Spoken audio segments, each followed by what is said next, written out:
Can you tell us something about The Janitor? Well, The Janitor is an action drama, and it tells the story of a bank robbery that goes very, very wrong, and the aftermath when the police try to investigate and try to hunt down the suspects one by one. So that's generally what The Janitor is all about. Who did the script, sir?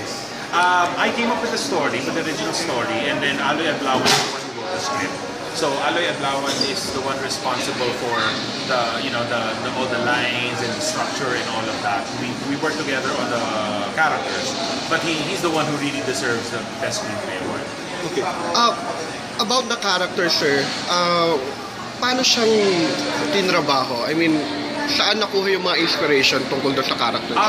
One thing that Aloy and I did in forming the story is that we wanted to be true to the theme, we wanted to be true to the story, so the characters are all based on real people.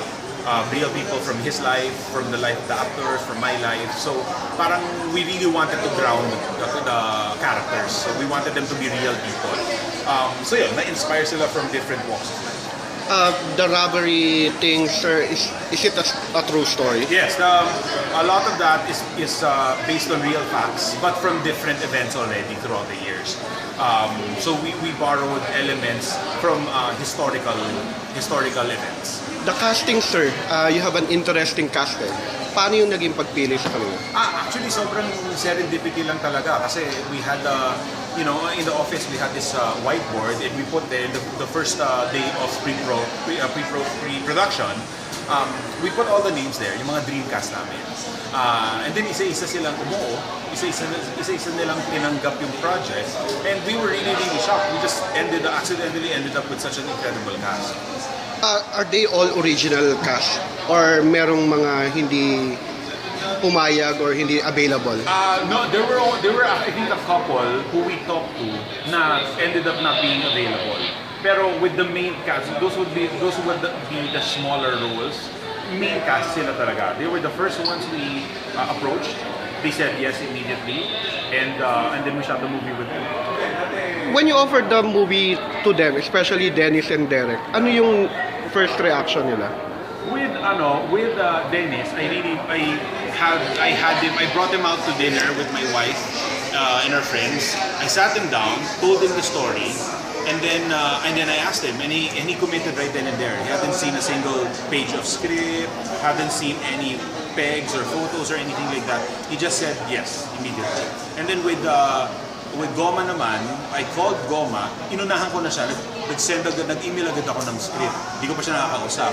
Then I texted him, sabi ko, pare, meron akong in-email sa'yo. When you have time, maybe you can read it, usap tayo.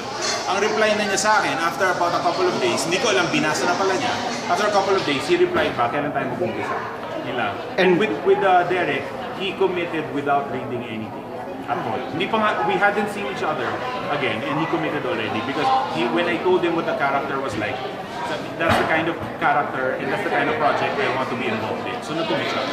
Among all the cast, si Nico Manalo yung pinaka-nanalo for Best Supporting Actor. Was it a revelation for you na, or were you surprised na siya yung napili? I was surprised with Nico during the audition because when we did the read-through, he performed the pivotal scene for his character. Nung ginawa pa lang niya, I knew that he was a force to be reckoned with. And I knew that an award was a possibility. Ano pa lang yun? Audition pa lang yun. So it was just a read-through. He hadn't even read the whole script, just the scene. Nung ginawa niya, we were all blown away. The characters, sir, are they all tailored fit para doon sa mga actors? Yes.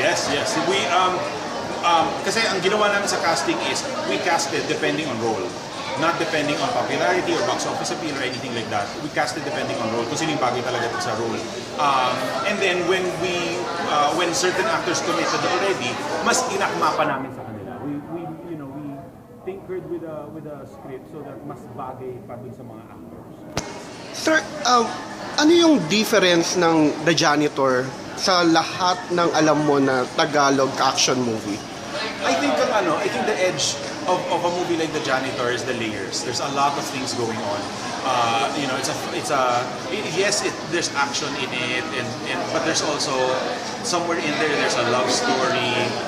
There's a lesson to it, and there's a lot of layers happening, and I think ang edge talaga is we made sure that the characters and the situations were all real. You know, they're all very grounded and based in reality. That's why I think mas nagre-react, mas kumo-connect yung audience. Script-wise, sir, were you been loyal to the script? Yeah. So sabi ko, this is probably the best script I've ever directed. So it would be foolish of me kung hindi ko sinundan, you know. So we were very, very faithful to the script.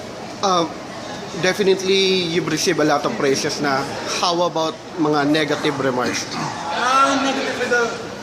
Wala eh. I was expecting negative remarks about the violence, you know, about the nudity and all of that, about the language. But no, thankfully naman, people understood that it was part of the theme. It was part of the world of the movie. So we didn't do anything naman that was exploitative.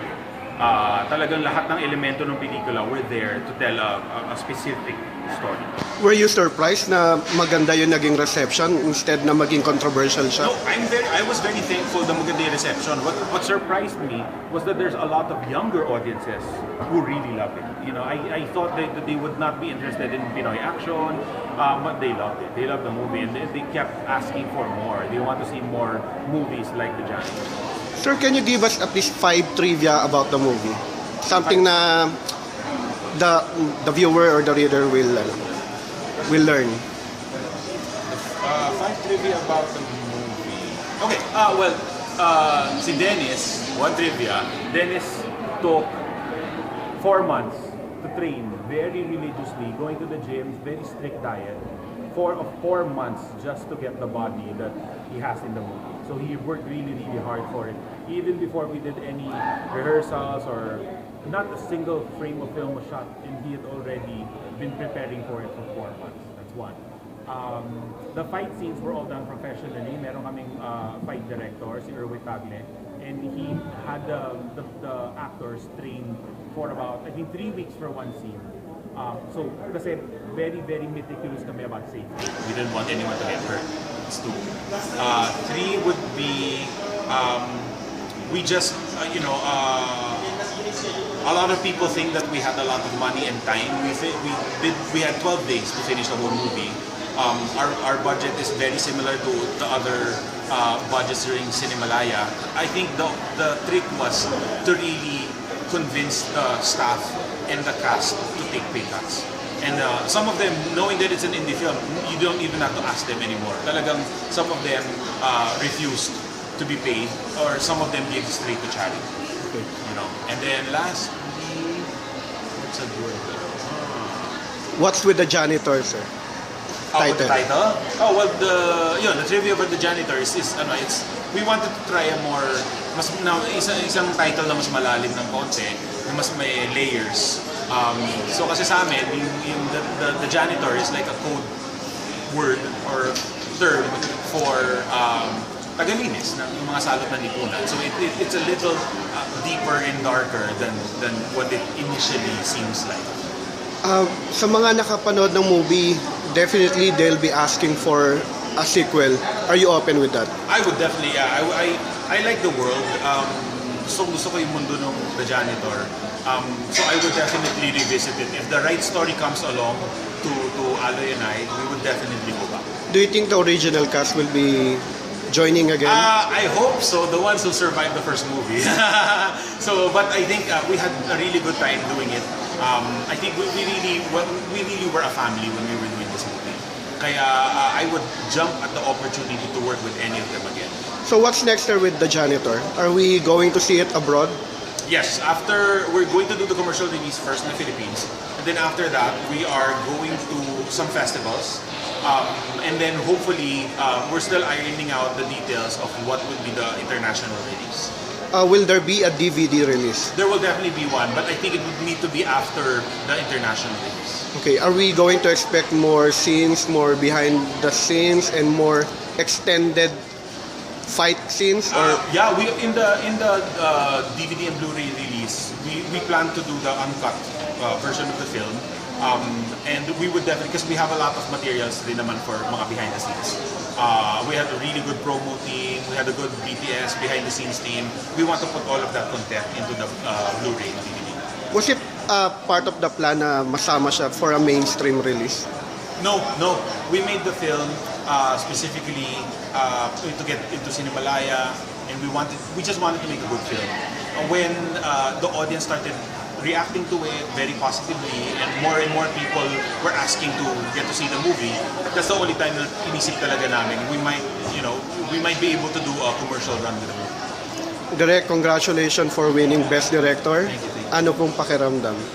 It is so humbling. It's such a humbling experience just to be included in a list of names that has some of my idols, Joel Amangan, Carlito Sigandrina, who I'm a very big fan of.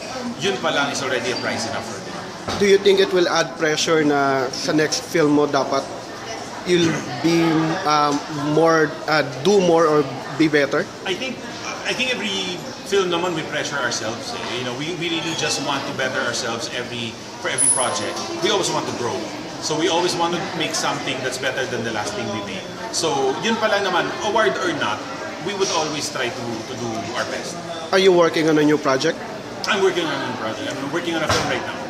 Is it an indie movie again or? No. It's a mainstream movie. So it's a little darker than your usual mainstream movie. But my next project is mainstream. Kindly invite, sir, everyone to watch The Janitor. I would like to invite you guys to watch The Janitor. I think you guys will like it. It's a new generation of Philippine action cinema. And I hope we embrace this because more than just a director of the movie, I'm also a fan of the genre. So dun sa mga gustong manood ng Pinoy action, na bumalik ang Pinoy action sa ating mga cinemas, please watch The Janitor and I really hope you like it. Thank you, Direk. Thank you very much.